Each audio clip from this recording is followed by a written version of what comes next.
Okay, let's talk about the concept of why um, people are judged by the cover. And I can understand the, the double standard in making initial judgments without understanding the person on the inside first. Let me give you a simple analogy. I We all know that if you walk into the supermarket and if you walk down the aisle where they sell flakes and cereals and oats, there's always the basic brand. The basic brand is normally, assuming you were shopping at a big store, the basic brand is the packaged product that has been sourced and marketed, packaged by the store. It's normally the cheapest. There is always other brands. Some will have much better brand names and some would have average brand names. But there is always a few that stand out based on their packaging. What we see first is the packaging. We do not see the contents in the box. For most people, assuming you're not familiar with the brand names or the manufacturer's names, most people tend to choose based on advertisements or packaging or marketing or design. Design is perhaps the best word to use across all of the products. Usually the one with the most memorable design gets your attention. Part of the reason for that is because most people, we are distracted every few seconds. There is so much information overload that what we're looking for is something that holds our attention enough for us to make a decision. Now, take that analogy and extrapolate to human beings and specifically relationships. The sexual marketplace is simply a place that is full of packaged products, men and women. When people meet you first,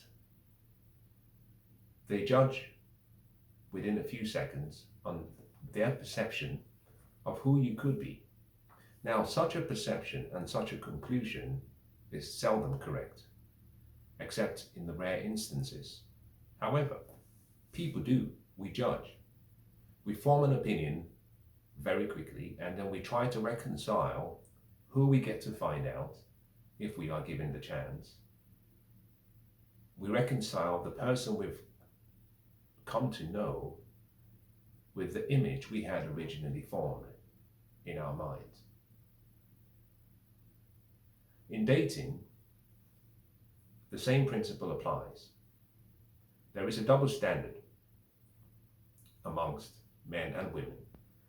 Now, let me spell this double standard out first with a description, and I hope perhaps you'll be able to identify what that double standard is before I actually tell you what the double standard really is.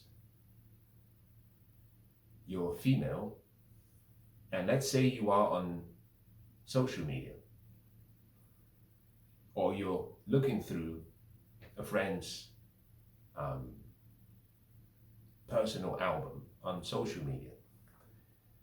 And what you see is a man that is attractive to you physically, and you see him well dressed in several exotic locations, perhaps in very, very exotic cars, eating, drinking, socializing respectfully in places that most people envy and would love to experience. Assuming that the photographs are about 50 in total, and in each of the photographs he dresses very, very well. The designer glasses, the designer shirts, designer jackets, very expensive wristwatches, lovely shoes, a nice belt, and he seems to appear in different cars. Some vintage cars, some new but well-known exotic cars. The initial impression you, the woman, will create would be, this is an interesting person. There'll be a curious part of you that wants to get to know more. Not know him, but just to know more. You'll be inquisitive, which is a natural reaction. You've seen something that you find attractive. You've seen that thing in an environment that you also find attractive. The logical part of your brain will try to draw conclusions. For most women, the conclusion could be that this is an educated, intelligent, wealthy person. He has money or any of its derivatives. Money, power, influence, fame, connection. And that might be your conclusion. But your conclusion will be a positive one.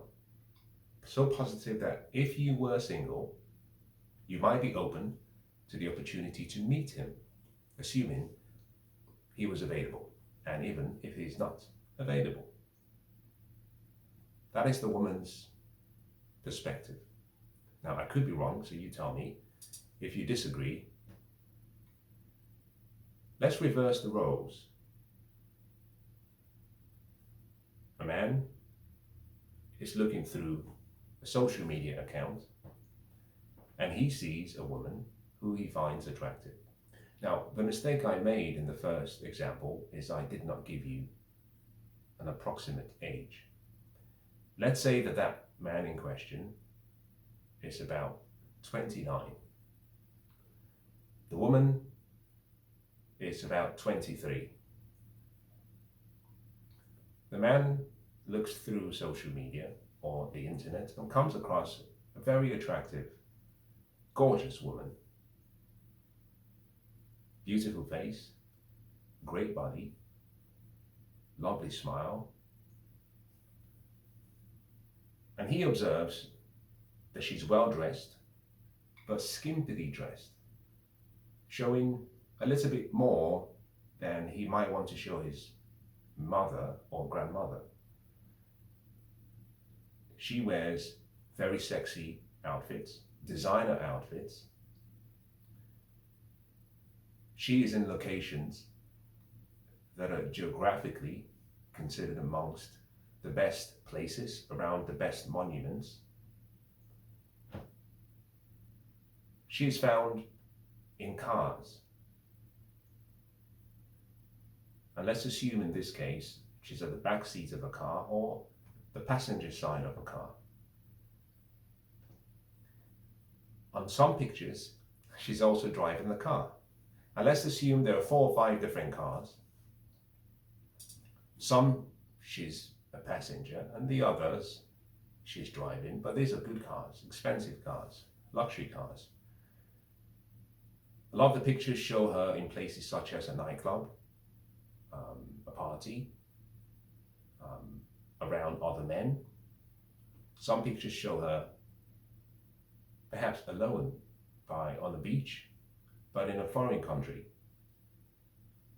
Now let's assume both people, the man and the woman, are English, an Englishman and an English woman. But the pictures spot locations such as the Bahamas, say Marbella, locations such as maybe South Africa, Singapore, Tokyo, Japan, and let's throw one in for good measure, let's say New Jersey in the United States. All lovely photographs, beautiful screensavers, some saucy photographs as well. The conclusion the man will draw will be different to the woman's perspective of the man.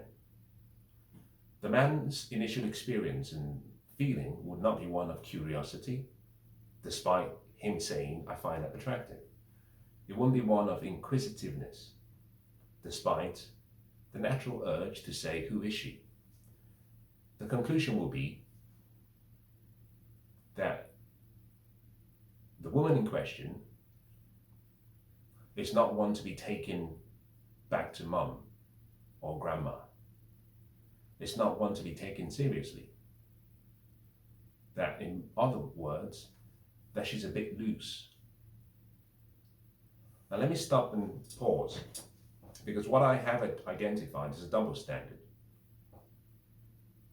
Both parties were given the same opportunity and expressed the same things. However, the woman looks at the man very differently. The man looks at the woman very differently.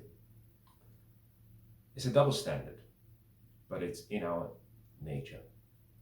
It's hardwired into each and every one of us. Yes, there are exceptions. We understand. However, we live in the West, and we are mostly modern men and modern women by the Western standards. And what that means is that, judged from a Western lens, what we find is women, in identifying the pre-qualifications for selecting a man, always begin with his value economically, wealth and money, his ability to provide. Having wealth and money translates to his ability to protect. He doesn't have to be physically capable, but with resources, he can ensure that you, the woman, can only be found in the best locations where there is safety. Once that is settled, a woman can then make other choices, such as looks, height, origin, complexion. She can make decisions such as his character. But fundamentally, when a woman is picking a man for a long-term commitment, looks do not come first. Now, if she's looking for something casual or something on initial glance, yes, looks plays a huge part. But looks and good looks do not get the bills paid. So women very quickly are aware that they would always choose someone on their socioeconomic level or someone higher. We call it hypogamy. Women date across or above their social status. Men, on the other hand, our selection process is different. We do not care, in the main, providing the man in question is well off.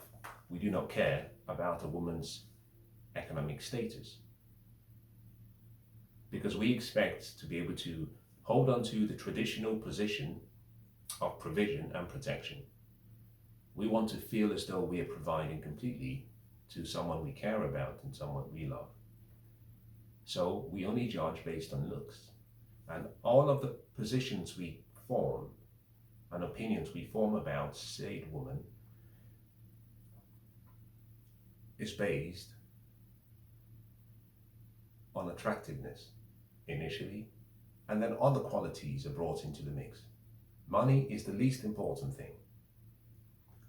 Now why is it a double standard that two people form two several diverging perspectives? The first is that, generally speaking, when you see a man in a photograph with exotic cars, in great locations, well-dressed, well-spoken, society automatically assumes that he has done something to get to that position where he is able to exchange what he had put in as time for money. That he has taken his time, the first currency we have as human beings, he's exchanged that for principles, goals, strategies, and an action, activity. And he's labored through hard work, most likely intelligence, conscientiousness, and being dutiful. The byproduct of that is that he's created something of himself. And the marketplace has rewarded him with wealth. And with that wealth, he has acquired, and he has been able to provide a standard of living for himself. That is how society thinks. At age 29, there is a probability that that is correct. Had the man been 21, there is more of a possibility that that is correct.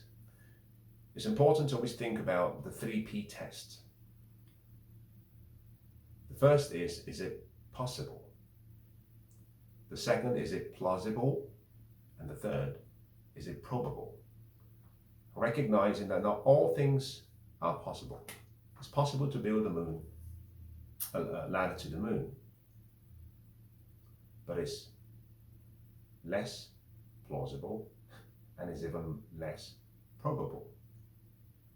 The younger the man is, the less likely that he has had the time to acquire saved resources.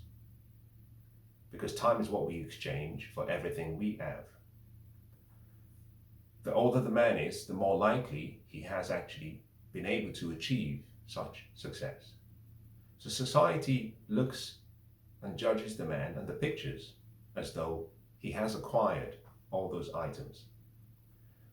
On the other hand, society does not view women in the same regard. Here is the double standard. The initial impression is that some other man who has labored, who has worked hard, who has acquired those resources, has gifted those resources to the woman. The younger the woman is, the more likely that will be correct. Now, this gift may have come from a father, a brother, a lover, an admirer, or she may have won the lottery. It doesn't matter. The lottery is not free money. It's money from other people, crowdfunded as a result of their poor decisions to win the lottery. In any case, men simply look at the photographs of the woman and say, she hasn't acquired that by her own accord. Such items have been gifted to her. Our primal brain says that we know that there is no such thing as a free lunch, and that there must be an exchange. Men do not ordinarily give out their wealth without believing that they are receiving something that they consider to be a fair exchange. What men generally want from women who are attractive, fertile, and youthful is sex. Exclusivity or not. Therefore, most men will judge such pictures as though the woman in question, to put it in a colloquial word, is loose. That she's not straight.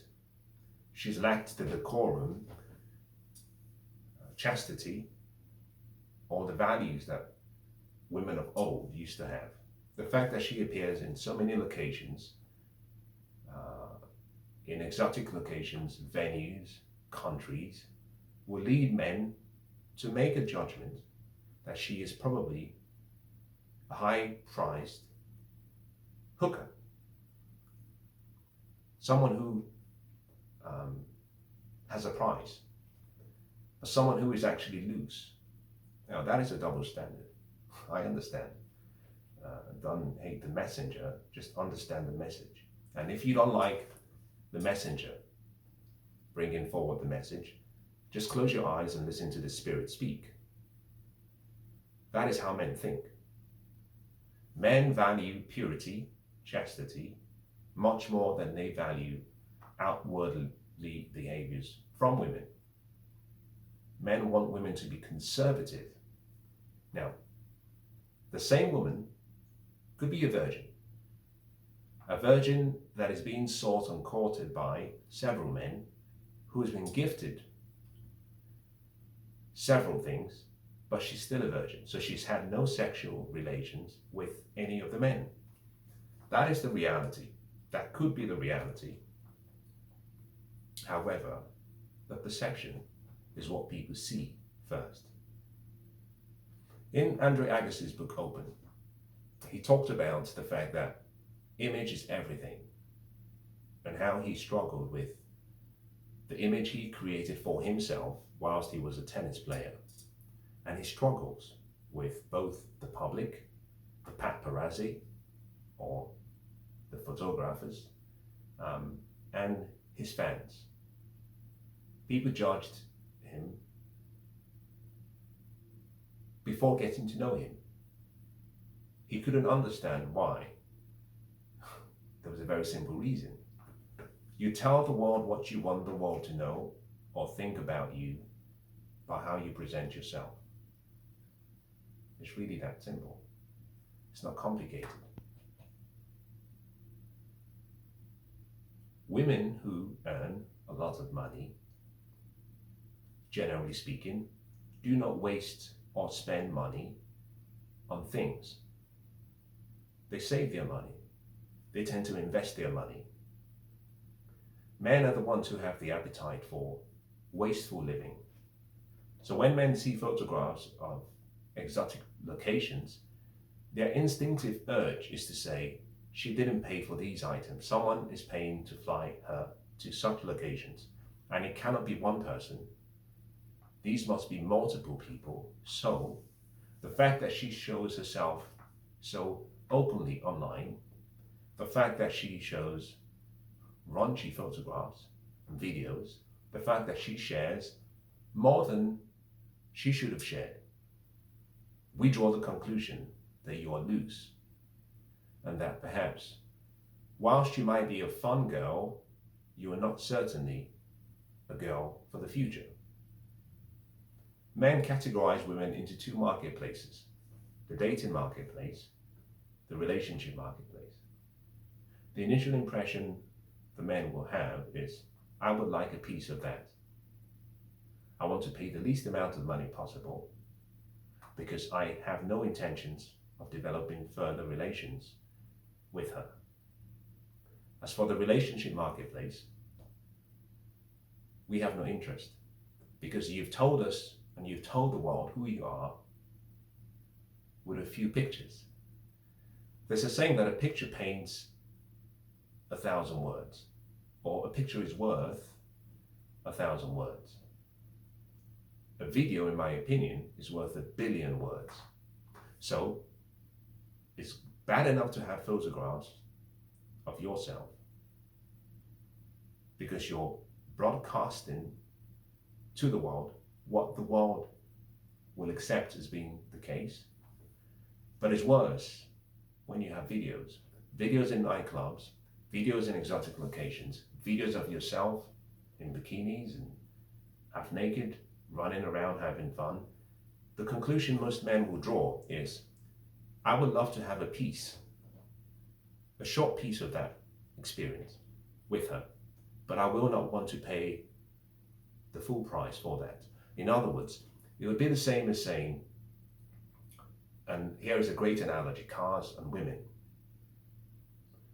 I walk into a showroom and there is an Aston Martin DB11. I ask how much. I'm told, for the full spec, including all the accessories I want, it would set me back £170,000. The mileage on the car's odometer or speedometer is 0. It's never been driven. They also tell me the car you're looking at has just come out from the factory. They are only 6 of those that have been produced in this season, and it will take another year before the new season and the new cars are released. What I get from the car is purity, exclusivity, prestige, beauty, speed, and the experience. On the other hand, let's assume I travel to the Middle East, where there is so much wealth. And I get to a location and I am told that there is a car for sale. The description provided to me of the car when I get to the showroom is that this is the same car as I saw in London, Sloane Square, London, England. I am told that the car in question has been used on race courses, and on average about 1,000 people have driven the car. It's also been used as a hire car. People come in from all over the world and they hire the car and they take it down and do some Grand Theft Auto stuff, drive it very recklessly, run it across a few speed bumps, and it's been done that way for about 6 years. And I am told, but it's been valeted, it's been washed, it's been cleaned, it's been sprayed, it looks shiny. They haven't replaced any parts, same tires, same internal parts of the combustion engine, same gearbox, same clutch, and I'm told to pay the same amount of money that I was asked to pay in London. Most people would say, you've got to be kidding. This has to be a joke. Full price for a car that most people paid almost nothing for the experience. Now most men, including myself, will say, if I have to pay full price, thank you very much. I'd rather have the first. I'll go back to Sloane Square in London, walk into the showroom, and I'll buy the car. Why? Because men, we are cost-benefit calculators. We want value for what we exchange our money for. Money is the embodiment of our entire life's work. Don't think about money as a piece of paper. I had to exchange my time for a skill. Then I took that skill and more time and put it into a trade. Then I took the skill, the extra time, and even more time, and I designed something. I took all of that back to the marketplace, added more time, sweat, sometimes blood, and I provided a product for a customer. And many, many months down the line, I get compensation for my work. So when I exchange my money for anything, I'm exchanging a piece of my life that I cannot get back. We are cost-benefit calculators, and therefore, we think in numbers. The question we ask is, cui bono? Who benefits? If I pay full price for a used car, who benefits? In the same way, that analogy can be made for women. A man will pay the price to drive you for an hour, recognizing that all he wants is the experience, the thrill, the pleasure, the joy, the excitement. 1 hour. In 58 minutes and 59 seconds, we walk back into the showroom and we hand back the keys and we say, it's been nice doing business with you.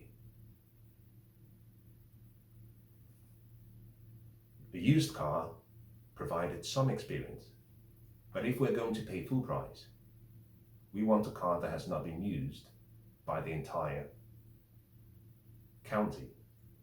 In other words, we don't want the village bicycle. We want a woman who has got some modesty, who is more traditional in her taste and desires.